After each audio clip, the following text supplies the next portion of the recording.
Hello, you guys. Just wanted to make this quick video about um, calculating your calories, and also to talk a little bit about just about your diet, because I know there's a lot of talk about which diet is the better one for you and which one works, and just all that noise, as I like to put it, because at the end of the day, um, each one of those diets work the most. Sorry, each one of those diets work. The only way to determine which one works best for you is to know which one you'll be able to do in a sustainable way. And what I mean by that is simply just which one will you enjoy the most. And it's kind of put into mainstream media that either that the paleo diet, the Mediterranean diet, the carnivore diet, the vegan diet, there's all talk and there's all science behind each one of those, and you could learn a very interesting fact about each one of those, and in science you could learn about the history. I don't want to go too far, um, based on that, because that's not what this video is about. This video is simply about how you can position your calories in order to achieve what your current body goals are. And so with your diet, of course it's the way that you're eating, but it's not the diet itself that's going to make you lose the weight. It all comes down with your calories.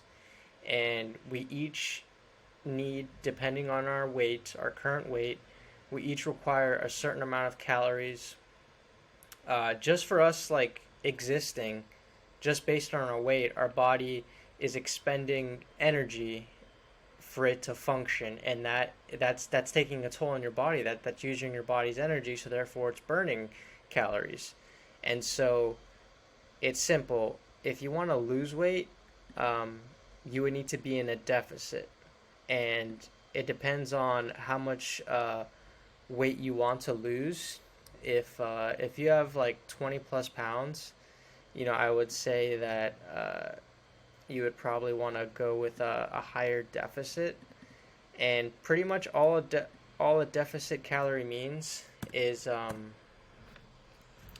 you're eating below what your body is burning through just existing, right? So based on your weight, your body burns the amount of calories just for it to function. So an example that I'm using here is, say you weighed 150 pounds, right? So the way to the equation for figuring out your calories is simple. It's simply, here, I'll write it out. It's your weight. In this example, we're doing 150 pounds. And then you're going to multiply that by 15. And that is going to equal your maintenance. Don't know how to write or spell. I still don't know how to spell. That's going to be your maintenance. I wrote it over here, but I'll write it again. And I'll enlarge this.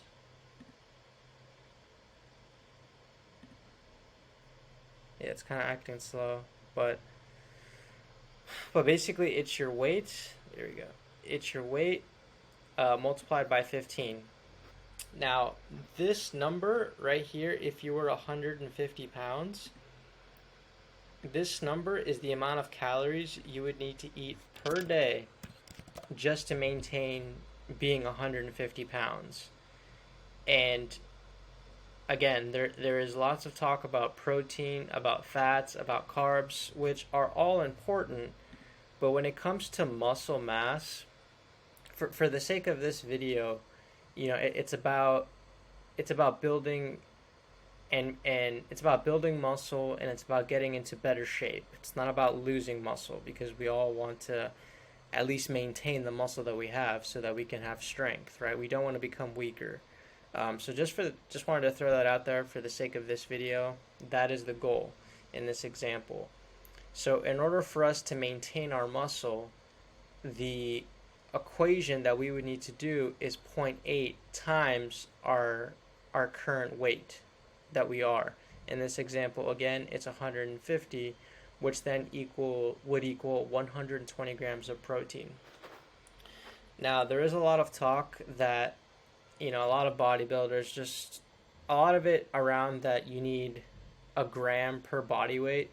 So they would say you need 150 grams of protein. That's really not the case. I have found that usually with zero point 0.8 is kind of that sweet spot. Just because you're not overeating too much. Like, imagine if you weighed 200 pounds, you would have to eat 200 grams of protein, which is very feasible. I mean, people do it all the time, and that even with doing 0 0.8 times their current weight, that's sometimes, if you do weigh that much, that's what they have to eat. But you don't want to do 1 gram, because that's it. Honestly, like, you can get by with 0 0.8, and that it's just more of a realistic number to hit each day with your protein. And so that's why 0 0.8, you're not going to lose muscle, and it's kind of like that fine line where you can still increase muscle as well. So let's go back to the deficit calories. Say you want to lose weight, and you want to lose a considerable amount of weight. So what we would do in this example is, say you're 150 pounds, right?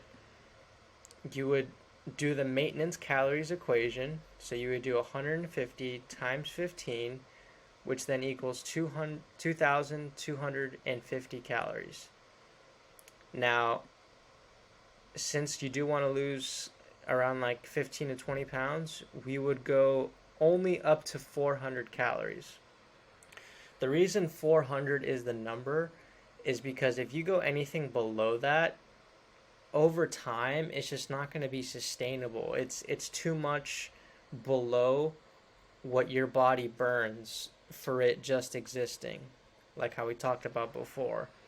And so you may be able, like, to do it for the first month, maybe even 2 months, but it's just not sustainable. There are going to be days where, say you're on your feet more, on one day rather than the other, and those cravings are just going to come in a lot more, and you're going to be ravenous.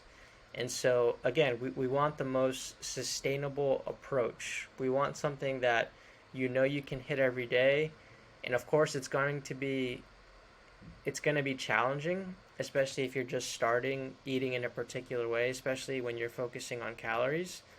But 400 is where it's like, okay, I'm dropping my calories significantly, but not too much where I would increase my hunger so much.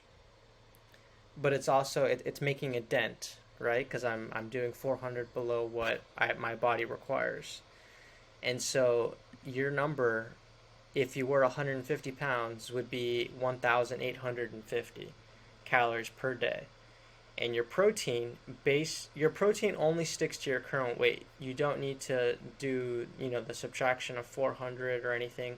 It's your protein is always 0 0.8 with your current weight, which would be 150.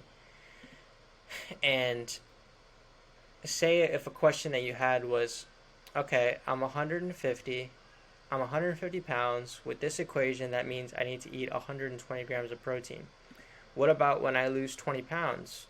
I'm 130 pounds, and now 0 0.8, that would be, let's see,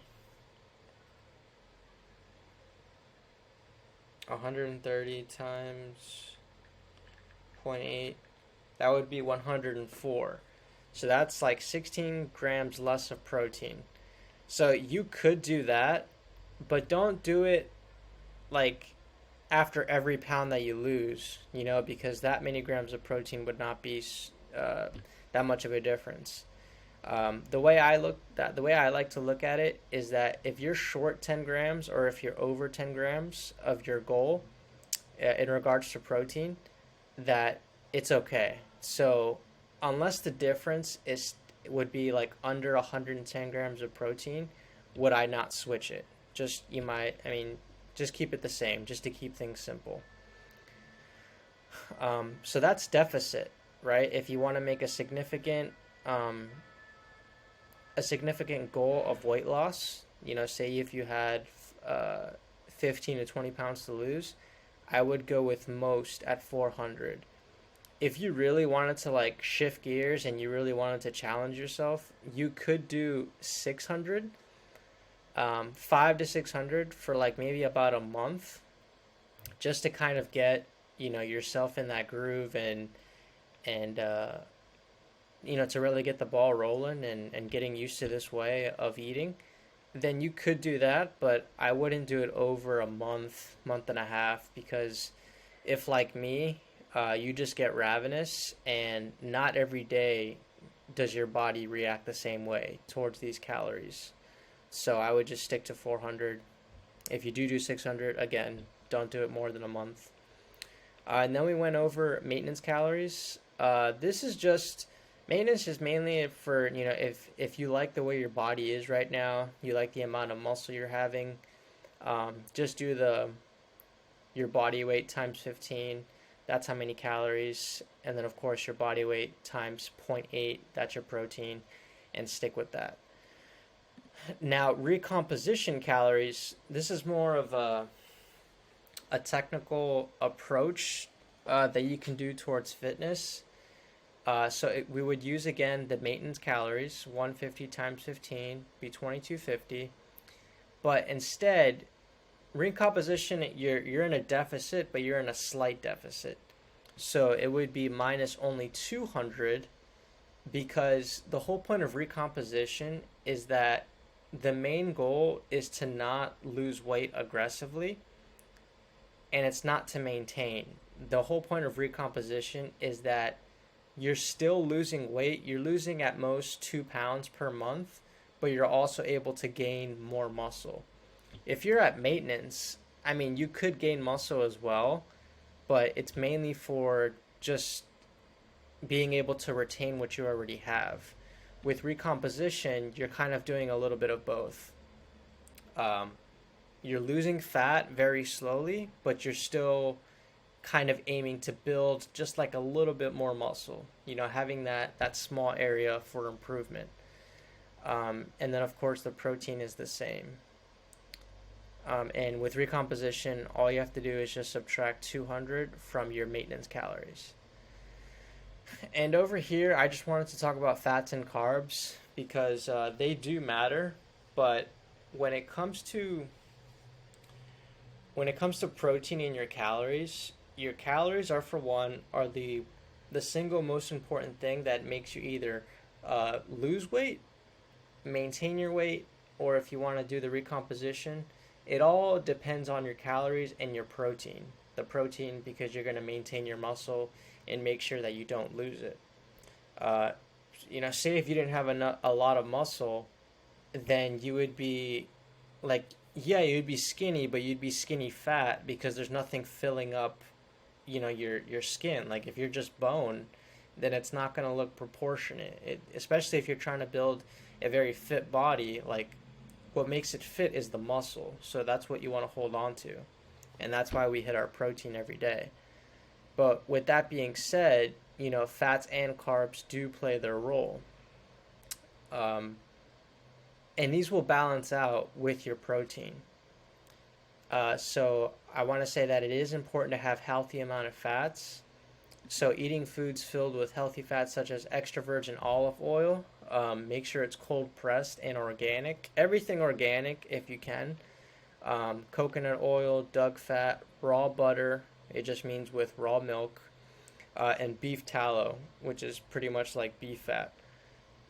And these will make sure that you have adequate amounts of fats each day. So literally, like a teaspoon of duck fat is like 120 calories, and I believe it's maybe 15 grams. And then of course if you cook other things with these oils, you know, you'll have like 50 plus grams of fat, and these are all healthy fats, right? So it will balance it out. And then eating carbs such as fruit and some of your vegetables will make up the carbs as well. You know, honestly, being high in carbs is not really a problem. There's a fair, decent amount of carbs in almost everything you eat. So if you eat lots of fruit, like if you eat like two banana or one banana, one apple, maybe you eat some bread, you eat some vegetables, like you're already at 100 plus carbs. So that's why like it just kind of balances itself out. But just make sure that you're eating whole foods and not, you know, anything processed, because that's just going to contain other chemicals. It's not, the balance is not going to be in its natural state. It's just going to be from this process and you know, man-made, just very unnatural, and it's not going to be authentic, and your body's going to recognize that, unless of course you have been eating bad already, not healthy, in which case I would stick to whole foods. But just for the sake of this video, just make sure that you're eating healthy fats, and your carb sources are, you know, like fruit, vegetables, you know, potatoes, rice, those kind of things, and it will balance itself out naturally. And we already touched up on this point, but hitting your protein is the most important thing you should hit each day, because it will ensure you maintain and increase your muscle mass. So again, I just want to clarify on the idea that when it comes to losing weight, when it comes to maintaining your weight, when it comes to recomposition, you know, it's a bit more technical, but if you want to lose weight only a little bit but still have a little room for muscle gain, there's recomposition. And then if you wanted to add muscle, here, let's actually add that now. It's the same concept. We're sticking to the, here, we'll just do it here. We're sticking to the maintenance calories equation, your weight times 15. And then instead of subtracting like we would,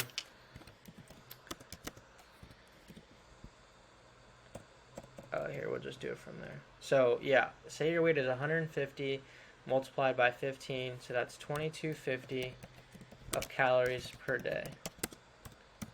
That's maintenance. Now if you want to go on a bulk and you want to increase your calories slowly, so that each month you're going to be building lean muscle mass, and it's also at a steady weight.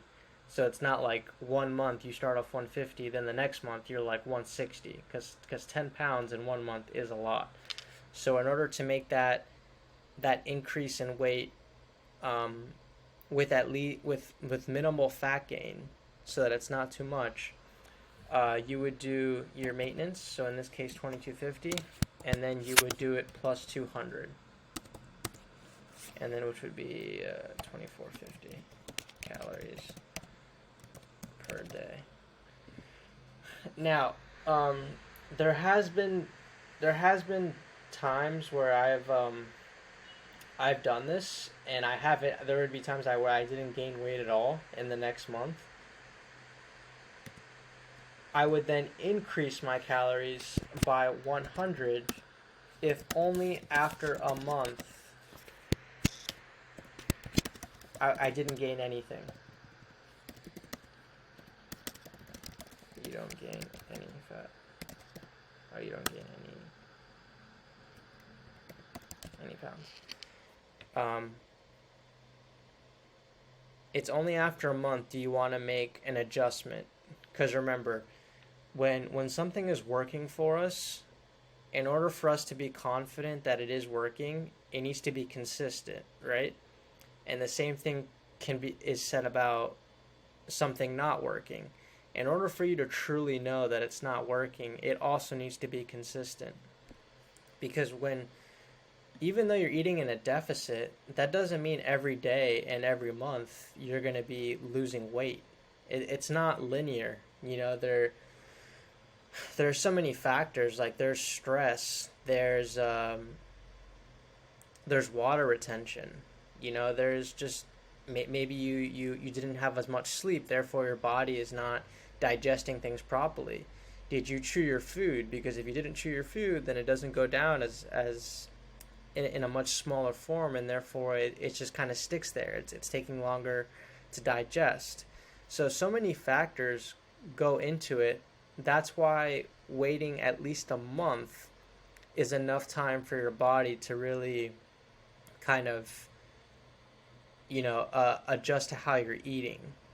So in that case, you don't want to add on calories too soon, or even in the deficit. Like you may not have lost weight for 3 weeks, but then if you wait one more week, then boom, you drop 5 pounds. And so you don't want to make a change so sudden. And I understand that can be so easy to do because you're freaking out. You're like, I've been doing this for 3 weeks, nothing, it's not working. Like, I need to do something. I need to do something. But again, in order to find that something is working, and in order to find that something is not working, it needs to be consistent.